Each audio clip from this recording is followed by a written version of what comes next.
let's kick things off with a question. If you had to choose between being a genius or being someone that just gets people, which would you pick? Okay, maybe that's unfair. After all, who wouldn't want to be both, right? But here's the thing. In the real world, the messy, the unpredictable, the coffee-fueled world of careers and relationships, emotional intelligence often outshines IQ when it comes to defining success. So don't just take my word for it. Let's dive into the why, the statistics, and what this means for you. So let's talk a little bit about what is IQ, what is EQ, what is everybody talking about? Because I feel like we just throw away or throw around these terms like everyone knows what we're talking about. So IQ, or intelligence quotient, it measures the cognitive abilities of logic, reasoning, and problem solving. So think solving, a tricky puzzle in record time. And EQ, or emotional intelligence, or emotional quotient, they call it. On the other hand, this measures your ability to understand and to manage your emotions, and those of others if you can, but I don't believe in that part.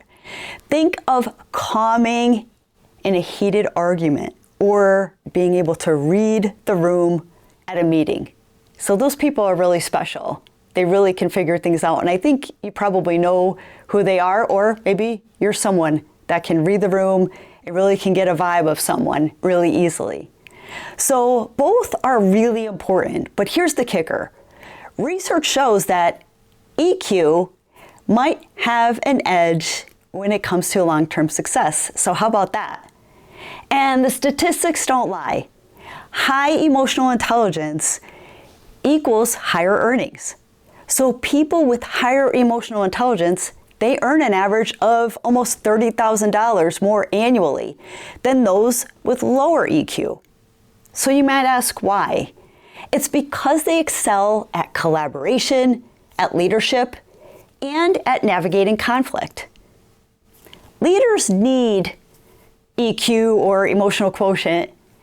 When we look at the statistics, it's like 90% of top performers in organizations, they also have this high emotional intelligence. And IQ is only part of the equation. Studies show that IQ accounts for less than 20% of career success, which I was shocked to even read that. The other 80% are the soft skills, like communication, adaptability, and empathy, which are all hallmarks of emotional intelligence. So sometimes you don't have to be the smartest person in the room, but if you can understand the room and understand the people around you, you might have a leg up versus those that are super intelligent. But isn't IQ still important? Of course it is. And your IQ is what gets your foot in the door. But it's often, the baseline for many jobs if you're looking for a career path, especially in highly technical fields. But here's the reality. IQ gets you hired, EQ gets you promoted. So it's one of those things. And I think that all of us that are in a working environment, you see some people that are in leadership that don't seem like they're really smart people, but yet they still continue to get promoted because they know the politics, they know how to work the room. So this is really a sign of this, I think. And smart ideas don't go far. If you can't communicate and you're just in that pattern of you understand it, but you understand it to a point that you can't really communicate it to somebody else or explain something to someone else, then your idea is just an idea. So you need to be able to communicate effectively to solve problems and to inspire your team to act on them. So it's more than just having the knowledge and being able to put something together. It's also being able to convey that message to someone. So why does EQ win in the long run? Relationships are everything, right? It's all who you know, it's all your network. it seems like in every situation. So whether you're managing a team or you're pitching to a client, your ability to connect with people, it trumps almost everything else. And empathy and active listening, it builds trust too. So something that IQ alone can't achieve. And adaptability is always in action when you have high emotional intelligence. So ever had that perfectly planned day? It just blows up sometimes by 9 a.m. I've been there way too many times. High EQ individuals, they handle the curveballs better.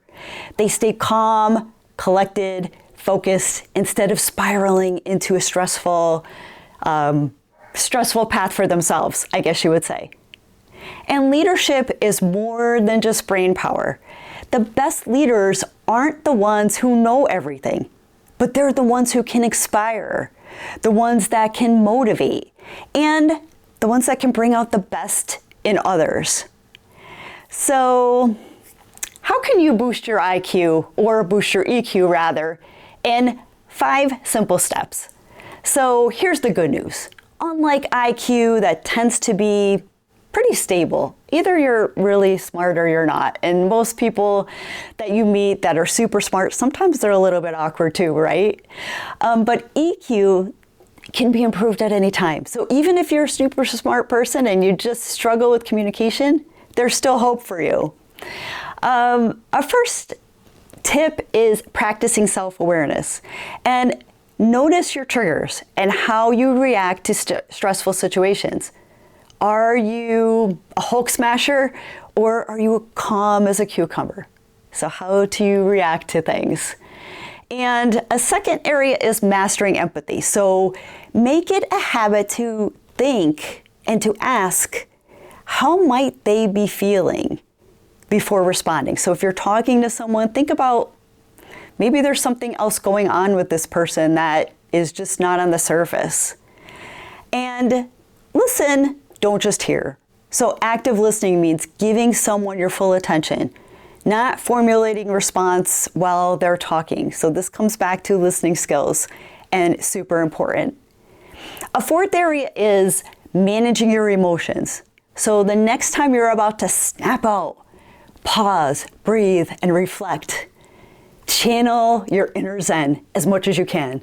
Sometimes I know it's hard, especially if you're really close to a situation. You sometimes get really emotional and it's almost like an out-of-body experience, right? I've had many of those. Last week, I was on a call with engineering, and we were talking about something that was really near and dear to my heart, and a project that I've been working closely with some others on. And I just feel like I didn't take the time to pause, breathe, and just get through it. Instead, I reacted a little bit. So not proud of that. And a fifth area is seeking feedback. So ask trusted friends or colleagues how you come across. It's eye-opening sometimes. So I know it's tough to get feedback, especially when it's a bit negative. I think we all have our moments. Nothing's ever perfect. I try really hard to be respectful, professional, and step back sometimes when things are hard. But sometimes, maybe it's the day you didn't get enough sleep the night before. It's just so easy to snap. So no one's perfect, but take those steps in mind if you want to get better at it. I know I always want to get better at everything. I feel like I have this uphill climb and journey to success for myself of being just a better, more thoughtful person and a better leader. So the IQ versus EQ debate isn't about picking sides. It's about understanding what matters most when.